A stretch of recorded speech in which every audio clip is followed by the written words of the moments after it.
Pemanfaatan media sosial tidak saja dimanfaatkan untuk aksi bisnis, tetapi melalui media sosial kami hadir memberikan nuansa baru dalam prakuliah kerja nyata. Sosialisasi dan pelatihan kepada masyarakat dalam bentuk online sebagai bentuk sumbangsi pemikiran mahasiswa Universitas Butang Tular yang kreatif dan inovatif di era digital.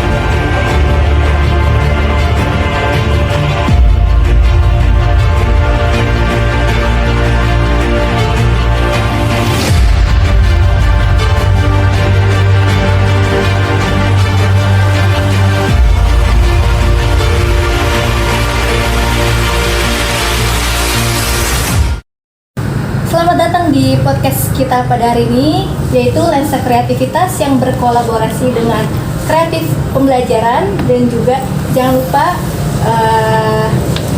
follow IG-nya di Kreatif Pembelajaran. Dan kali ini kita ditemani oleh dua narasumber. Sebelumnya perkenalkan, saya moderator Danila dan rekan saya Anton. Nah, pada hari ini juga kita akan mengenalkan dua narasumber kita yang akan dikenalkan oleh Anton. Terima kasih Kak Nadira. Saya akan memperkenalkan kedua narasumber yang sangat spesial untuk hari ini. Yang pertama Bapak Muhammad Ridwan, yang saat ini beliau menjabat sebagai pimpinan redaksi di Podcast News ID.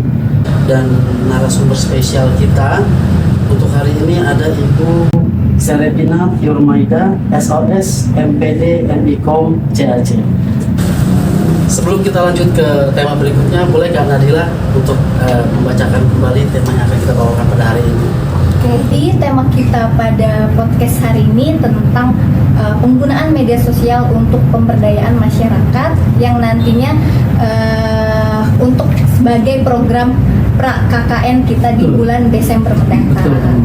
Nanti kita akan mengulas lebih dalam terkait penggunaan media sosial bersama dengan kedua narasumber kita yang spesial pada malam hari. Kita ngobrol-ngobrol dulu aja nih sama Ibu Serepina. Gimana perjalanannya Ibu ke sini? Lumayan jauh ya kebetulan ya. Aduh, lelah juga tapi saya. Ruangannya bagus ya. Nyaman. Kalau Pak Ridwan sendiri gimana nih? Sudah kita undang ke sini, gimana perasaannya nih Pak? Ya senang aja ya, karena saya nggak kemana-mana jadi langsung. Di lokasi yang sama gitu ya Pak. Oke deh, kita untuk mempersingkat waktu akan kita ulas lebih dalam terkait penggunaan media sosial untuk pemberdayaan masyarakat. Langsung aja kita masuk ke pertanyaan-pertanyaan yang udah kita rangkum. Pertanyaan yang kita siapkan sebelumnya untuk program KKN ini, kedua narasumber kita yang sangat spesial ya Kak Nadira ya. Pertanyaan pertama sih sebenarnya ini masih berhubungan erat dengan KKN nanti di bulan Desember. Bagaimana sih media sosial telah mempengaruhi cara masyarakat berkomunikasi dan berinteraksi satu sama lain? Boleh Pak Ridwan? Mas Ridwan ya. Atau Mas kali lebih akrab ya? Mas Ridwan aja. Oke, siap. Jadi kalau menurut saya di era digitalisasi seperti saat ini, pengaruh dari media sosial itu sangat besar. Bahkan saya cerita tadi bahwa di rumah saya ada 4 televisi, bahkan tidak ada satupun yang ditonton sama anak saya. Luar biasa ya Mas Ridwan ya. Itu, Bu. Jadi kalau kita dulu tiap hari pulang kuliah atau pulang sekolah kan mantengin ke TV kan, nonton sinetron atau olahraga atau apa. Sekarang anak-anak sekarang ini saya lihat kecenderungannya mungkin hampir setengah waktu dia meleknya itu mantengin TikTok, handphone, YouTube, dari handphone. Jadi mereka dapat informasi, dapat sesuatu yang baru itu dari media sosial gitu, yang bisa diakses. Kalau yang sekarang lagi booming kan TikTok ya. Iya. Jadi saking cepatnya itu, bahkan saya sendiri yang profesinya wartawan kadang suka ketinggalan berita dibanding anak saya, jadi kurang update. Jadi kadang-kadang itu yang membuat saya berpikir bagaimana untuk membuat media yang bisa menyesuaikan atau konvergensi dari media cetak, media online, sekarang eranya media sosial.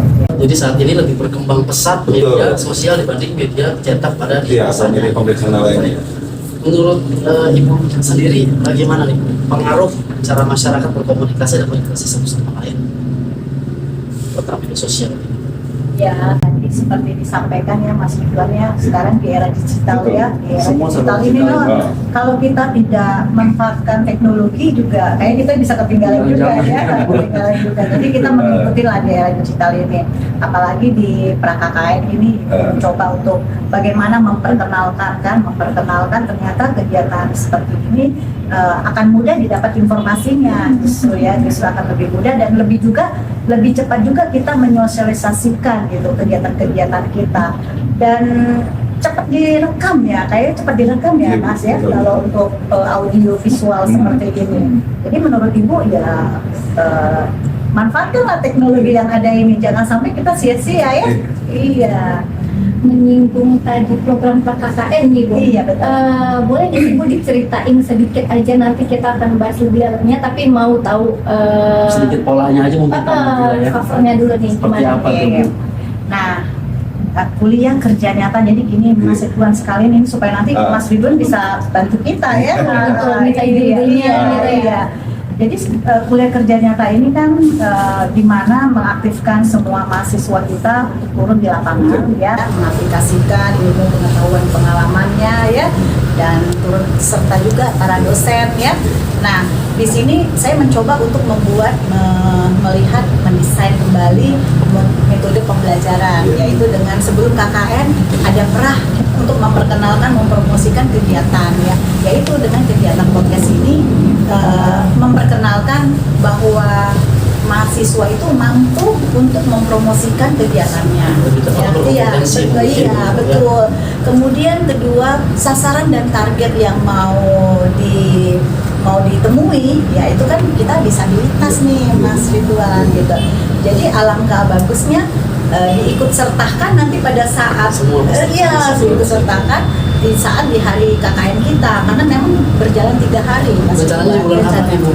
Rencana itu Desember. Rencana Desember, kemudian kegiatan pra KKN kita ini semua kelompok memberikan ide ya, karena sudah dituntut dan ditantang sama saya nih Mas Ridwan ya, menjadi seorang kreator kan, konseptor, mediator, dan problem solver. Jadi ya inilah salah satu mencoba mendesain metode pembelajaran pra KKN ini dengan di era digital yang sekarang kita masuki. Tadi yang sudah dibahas sama Bu Serepina kan tentang lansia dan difabel ya Pak. Menurut Mas Ridwan sendiri, gimana sih cara kita sebagai mahasiswa untuk mengkampanyekan melalui media sosialnya nih Pak? Ide-ide seperti apa sih Pak kira-kira yang cocok gitu untuk lansia dan difabel? Tadi korek nih. Tapi saya apresiasi ya Bu, maksudnya ada kemajuan karena zaman saya kuliah dulu ya, saya kan di komunikasi juga Bu. Oh iya. Jadi ketika saya magang dulu di surat kabar ya Bu ya, itu nggak ada seperti ini, nggak ada didampingi dosen, jadi benar-benar pure mandiri gitu. Ya. Swadaya gitu. Swadaya. Nah, makanya saya salut gitu dengan adik-adik mahasiswa ini yang kreativitasnya ya. Betul. Nah, cuma kan memang zaman sekarang nih ada media sosial. Zaman saya dulu nggak ada media sosial. Saya nggak tahu sekarang ada nggak pelajaran tentang media sosial di Fakultas Komunikasi. Kayaknya belum ada ya. Belum, tapi sudah masuk namanya cyber. Cyber ya. Cyber. Jadi media sosial itu kan ya media sosial ya. Gitu. Jadi ada namanya cyber PR kalau di kampus lain yang tempat saya mengajar. Nah, artinya kalau memang sudah ada mata kuliah media sosial itu, balik ke pertanyaan di Nabila tadi, bagaimana peran media sosial untuk memberdayakan kaum difabilitas ya, disabilitas, difabel. Nah, kalau menurut saya media sosial ini memang saluran yang tepat untuk menjangkau kaum difabel dan mensosialisasikan apa sih yang dibutuhkan oleh kaum difabel itu ke masyarakat luas. Memperkenalkan betul. Jadi memang kalau tadi Ibu bilang setelah pra KKN ini nanti ada KKN dalam bentuk bazar, Iya, bentuk pameran. pameran melibatkan kaum difabel itu ya. Betul. Memang istilahnya sarananya itu melalui media sosial. Iya. Jadi adik-adik ini sebelum mereka membuat pameran untuk memberdayakan difabel UKM itu, mereka bisa campaign melalui Iya. saluran media sosial. Jadi ada kolaborasi. Memang konsepnya tuh konsepnya nanti di Desember itu Mas Ridwan kita mengundang mereka, lalu kita itu akan melihat kebolehan dan kemampuan bakat minat mereka itu akan terlihat. Ya salah satu kalau difabel kan misalnya menyanyi, ya pijet refleksi pun kita akan buka kayak gitu ya. Kemudian bermusik biasanya main gitar ya, keyboard kayak gitu. Jadi kita mau berkolaborasi, mahasiswa juga akan berperan di dalam kegiatan tersebut, bernyanyi bersama, bermusik bersama, public speaking bersama, ya begitu ya Mas Anton ya. Iya. Nah, menyambung pernyataan Ibu tadi bahwa kalau memang rencananya seperti itu, kalau saran saya ya buat adik-adik ini, nah sebelum beberapa bulan sebelum itu kita mesti bikin hashtag. Oh iya betul. Nah, hashtag kita bikin konten, mainin hashtag itu. Nah itu yang saya lakukan selama ini. Jadi kiatnya untuk promosikan itu promosikan hashtag. Iya. Catat. Boleh teman-teman yang lain catat ini buat acuan kita semua. Misalnya sebelum Desember kita mulai nanti. nama eventnya apa? Oh itu. Terus nama kampusnya apa? Nah nanti di kampusnya apa? Semputan. Kita semputan tular. Biasanya kalau di medsos terkenalnya apa tuh? Singkatan atau apa? UMT. UMT ya. Iya, UMT. Misalnya Bajar difabel UMT gitu. Oh. Untuk hashtagnya. Baik untuk TikTok, baik untuk Instagram, ataupun mau buat konten YouTube, kita mainin di hashtag itu. Jadi apa yang saya lakukan di podcast news.id ini kita baru launching Februari loh. Februari, tapi sekarang Oktober kita udah mau hampir 100.000 Oh iya. follower. Belum launching ya Pak pada hari ini. Iya. Wah boleh nih Pak. Masukan-masukannya Pak. Kita juga kan belum launching. Iya. Baru rencana. Nah, makanya saya bilang masing-masing platform media sosial itu punya algoritma. Algoritma itu yang bisa kita create atau kita bisa mengikuti. Untuk awal memang saya biasanya kalau ada yang memang belum FYP gitu atau DP gitu. Nah, biasanya sih di awal-awal tuh waktu kita masih nge-develop itu saya masih pakai ngedompleng hashtag orang yang lagi tren. Oke. Kita mengcopy. Betul, apakah kita pakai soundnya atau pakai hashtagnya. Tapi begitu udah kita jadi acuan orang, Kita yang dipakai. kita yang dipakai. Pasti kita jadi sasaran utama kalau Betul. FYP atau FYP. Kalau menurut Ibu sendiri nih dari tanggapan Pak Ridwan yang menggunakan hashtag atau apa tadi sound gitu. Ya, itu bagus banget, malah jangkauannya Bagus bisa ya, cepet kita tangkap ya jadinya ya. Jadi Lebih mudah gitu ya, Bu, ya? sebelum itu, memang Pak atau gini, Mas Ridwan, kita ini kan ada namanya kreatif pembelajaran ya, dari IG kita ya, di IG kita kreatif pembelajaran. Nah itu sebenarnya punya desainnya saya sendiri gitu, kreatif pembelajaran. Jadi setiap mahasiswa yang menggunakan kegiatan podcast, audiovisual, talk show gitu yang mereka buat itu hanya buat teasernya saja masuk ke dalam kreatif pembelajaran kayak gitu. Nah tetapi hashtag ini akan menjangkau lebih bagus ya, karena apa? Karena kita berupaya juga kan, karena di mall nanti yang kita adakan pameran itu supaya banyak juga yang datang kan. Nah itu memberikan keuntungan juga dari pihak mall juga kan gitu. Jadi kita harus pintar-pintar mencoba mendesain, mengkreativitaskan kegiatan kita supaya tidak sepi juga kan ya gitu. Kalau tadi kan kita di mall juga ya. Iya, Itu betul. kira-kira pakai hashtag mall juga. Boleh. Boleh ya, boleh ya. Justru itu. Kadang kalau saya bicara TikTok nih ya. Kan sebelum kita upload konten itu kan ada lokasi. Iya. Tag lokasi. betul. Nah, tag lokasi itu sangat berpengaruh juga ternyata. Oke. Di algoritma. Betul. Jadi ketika orang misalnya iseng lagi mau cari rencana di mana? Di mall Grand Galaxy. Misalnya orang cari keyword Grand Galaxy. Kalau kita cantumkan tag lokasi Grand, Pasti, ya. nanti konten kita tuh akan muncul di situ. akan cover di situ. Jadi itu yang namanya saya bilang kita follow hashtag yang udah tag lokasi yang udah orang rame di situ. Mungkin kalau Twitter mention kan ya. Mention, Sekarang betul. kita lebih gampang kan. Tapi dari pengalaman Mas Ridwan Iya. sendiri, dari hashtag itu sangat berpengaruh. Sangat berpengaruh sekali. Saya ambil contoh. Boleh. Oh, langsung dicontohin nih, Bu. Saya Banyak banget ilmunya nih kan. baru buat konten kemarin ya. Iya. Saya ambil contoh nih Pil Pahit Ridwan Kamil yang nonton udah 531.000 baru kemarin Di di TikTok. TikTok ya. Ini ada konten saya yang sampai 6,7 juta tuh, yang tonton.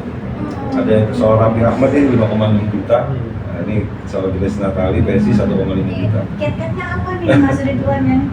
Nah makanya saya bilang kalau di TikTok Masyarakat. memang gini Bu, di TikTok di masing-masing platform ini punya algoritma beda-beda. Cuma yang penting kita ada niche, jadi istilahnya ketika kita adik-adik konten kreator nih atau yang mau serius ngelakuin dunia konten kreator itu di awalnya harus punya niche, harus menentukan artinya konten yang mau diproduksi ini mau apa. Untuk kita Jadi kan jangan dicampur-campur. program KKN. Betul. Fokus aja. Jadi kita fokus di program KKN. Jadi konten-konten yang kita buat arahnya ke situ atau bermuaranya ke situ. Jangan dicampur-campur. Misalnya kadang kesalahan konten kreator itu adalah karena dia ngerasa wah ini bagus. Jadi main comot-comot semua. Misalnya kalau mau ngomongin soal mau jadi konten kreator soal food blogger, food review, udah seluruhnya harus fokus di situ. Terus mau ngomong review musik buat di musik. Mau review mobil khusus itu. Saya memang kan basicnya di di media ya. Jadi memang kita lebih munculin berita. Nah kebetulan arah berita kita nih yang lagi rame ini politik sama hukum. Nah, karena terkait makanya pemilu. betul. Dan memang dari awal saya membuat podcast.id ini memang politik, berita dan viral. Jadi 3 topik itu yang saya angkat di konten-konten saya. Pokoknya semua orang nyari keyword hashtagnya politik. Pasti juga bukan yang sendiri. Betul. Terus yang terkait isu-isu hukum yang viral masuk ke kita. Gitu. Cepet ya. Cepat. Di media sosial Betul. sudah sangat berkembang Betul. sekali ya. Gitu. Balik lagi ke lansia dan difabel nih Pak. Iya. Sebelumnya udah pernah nggak Pak kayak mewawancarai atau Bikin program ya, tentang mungkin, lansia? ya. Jadi di tempat lama saya di Forum Keadilan itu. Jadi itu Bu, Forum Keadilan itu majalah hukum dan politik yang udah lama tuh. Iya. Saya bergabung di situ tahun 2021. Waktu itu saya masih jadi redaktur, terus nggak lama saya diangkat jadi redaktur, nggak lama saya diangkat jadi pemret. Kenapa? Karena saya punya konsep yang saya bilang ini, yang saya bawa sekarang ke sini. Jadi saya konvergensi dari awal majalah, saya konvergensi jadi online, dari online saya konvergensi ke media sosial. Nah, saya membidani YouTube-nya Forum Keadilan, FK Communication itu cuma 3 bulan kita bisa menetas. Kita bisa tembus, waktu terakhir saya tinggal itu 80.000. Nah, itu salah satu konten yang saya pernah bikin terkait dengan lansia. Apa tuh Pak? Jadi ada namanya Suara Lansia. Oh, suara. Jadi kita wawancara lansia, kita highlight dari bagaimana sih kehidupan dia, gitu, apa kesulitan dia, gitu. Jadi kalau di istilah jurnalistiknya human interest, sesuatu yang membuat orang tertarik untuk menonton. Gitu. Jadi kita nggak menjual kisah kesedihan sih, tapi kita mau menjual harapan, menjual optimisme, betul. Gitu. Jadi mungkin adik-adik kalau mau buat konten yang terkait dengan lansia dan difabel itu, jangan jual kesedihan. Iya, Kan? Bisa Kreatif. kelebihan dari si Iya, gitu. Misalnya dia walaupun dia maaf kata ya, misalnya dia lumpuh tapi dia Iya. masih dia nggak ngemis, dia nggak apa. Gitu. Masih bisa berkarya Betul. ya Mas ya. Itu yang human interest, itu yang nantinya menarik orang untuk nonton gitu, baca gitu, atau menyaksikan gitu. Kayak Meramaikan nanti program Betul. Iya, betul. Nah, saya juga mau nanya nih Bu, untuk nanti program kita yang difabel dan lain itu kira-kira apa aja sih Bu yang akan mereka berikan gitu, ramaikan gitu ya? Kalau di konsep Ibu kepada teman-teman UMKM ya, di hari pertama itu Mas Ridwan itu adalah kami mengunjungi lansia. Nah, mengunjungi lansia, kemudian kita memberikan hiburan, ya, memotivasi gitu, pokoknya ngajak dia cerita gitu ya, intinya seperti itu. Nah, itu kita videoin gitu. Nah, itu nanti kita publish kan, seperti yang saya inginkan seperti itu. Lalu di hari kedua itu konsepnya adalah kami bersama Difabel bersama-sama untuk bercerita itu pun juga melalui video juga ya, video juga, dan mengajak dia untuk bernyanyi secara langsung gitu bersama kita. Jadi intinya cuma berapa durasi, 7 menit kali ya, 7 menit udah itu membuat mereka senang ya. Kemudian menunjukkan ternyata Difabel itu punya kemampuan luar biasa ya, beda sama kita ya, mungkin gimana ya, kita musik juga susah ya. Nah, terus kemudian emosi dan rasanya lebih pekah mereka daripada kita, malah justru ya begitu. Jadi saya mau mengangkat mereka itu harus percaya diri, dan ternyata mereka berkaryanya luar biasa. Mereka mampu mereka gitu. bisa, gitu. Di luar sana mungkin kita tidak tahu kan, banyak juga kan difabel yang mungkin tidak tercover kan. Nah, jadi ya ini secara tidak langsung menggerakkan hati masyarakat, menggerakkan pemerintah ya kan. Bagaimana nih caranya? Ternyata bagian dari program dari pemerintah juga bagus ya, mereka menampung semuanya lalu membuat karya-karya UMKM juga kepada anak-anak difabel gitu. Malah justru sudah ada biji refleksi kan, itu juga nanti akan di hari yang ketiga itu dimunculkan mereka. Sampai sekali Ya, kayaknya acaranya ya. Bu. Baru kita juga udah mau habis nih, karena terbatas. Nggak kerasa ya, kita ngobrol. Iya, ini juga masih kurang sebenarnya ya, masih ada yang ingin dikupas lagi, tapi berhubung kita waktunya juga terbatas, Bapak Ibu narasumbernya juga punya waktunya terbatas juga, jadi kita kasih kesimpulan aja deh dari podcast kita hari ini. Cetak sudah menjadi media sosial dengan hashtag atau mention seperti itu. Dan itu banget dan penting banget untuk kita gunakan, untuk kita terus update, untuk biar nggak ketinggalan zaman gitu ya. Dan ini juga berguna banget untuk program KKN kita ke depannya nanti. Di Desember nanti ya Kak? Di Desember nanti, jangan sampai lupa ikut ramekan juga nanti. Pokoknya update terus dari Instagram kita di pembelajaran kreatif pembelajaran. Oke, kalau gitu terima kasih untuk Bapak Ibu narasumber. Terima kasih Mas Ridwan. Sudah menyempatkan waktu sibuknya dengan kita yang mahasiswa. Betul. Susah payah gini ya untuk meminta waktu mereka gitu. Oke, kalau gitu saya Nadila pamit undur diri. Saya Anton. Kita Terima tunggu di kasih. Desember ya. Yes, bye-bye. Bye-bye.